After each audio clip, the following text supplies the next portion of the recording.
So what is the key to turn our very rugged, ordinary business into God's business? Number one, look up and see. Number two, rest in His grace. Look at Exodus 17 verse 5. And here we find what are two rocks that Moses encountered that bring amazing blessing. They got into a challenging situation, no water supply. How many today are facing no money supply, no time supply? You feel so drained, exhausted. Man, you wish you have 36 hours a day. Look at Exodus 17 verse 5. And the Lord said to Moses, "Go on before the people, and take with you some of the elders.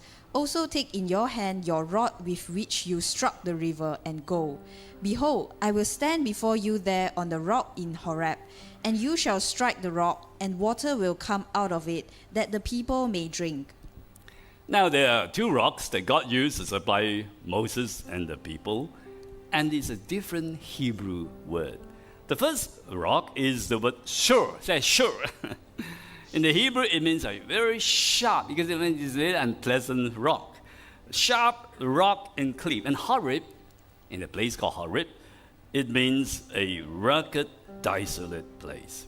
And God said to Moses, "You are to strike the rock, man." How many coming here to be ADC come? No.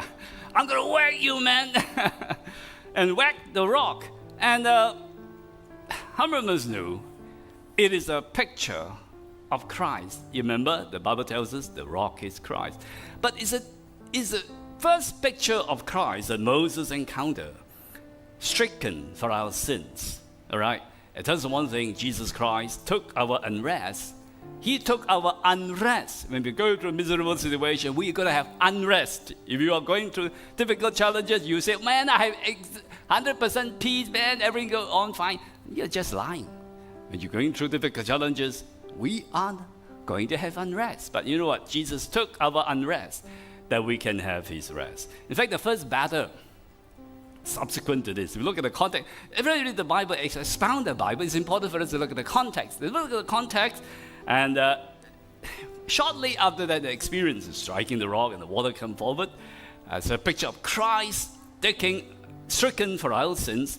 And shortly after that, they encounter the Amalekites in a place called Rephidim. Look at chapter 17, verse 8. The Amalekites came and attacked the people at Rephidim. Moses said to Joshua, "Choose some of our men and go out to fight the Amalekites. Tomorrow I will stand on top of the hill with the staff of God in my hands." So Joshua fought the Amalekites as Moses had ordered, and Moses, Aaron, and Hur went to the top of the hill. As long as Moses held his hands, the people were winning, but whenever he lowered his hands, the Amalekites were winning. As long as he held up the rod, he won. As Moses lifted up the hand, Joshua, that is facing the Amalekites, win. How many like to have great victory in your business? What is the key? All right.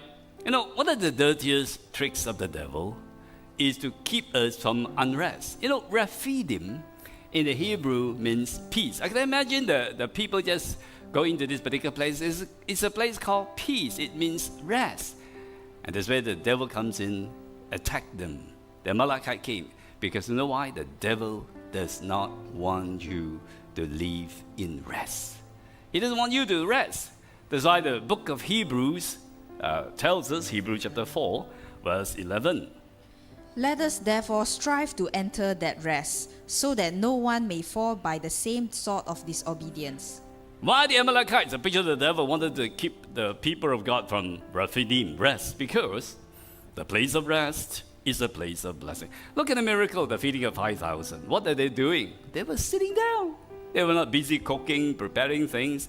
They were sitting down. Most of the miracles that happened during Jesus' 3 years of active ministry is during the Sabbath day. Why? Because the people rest.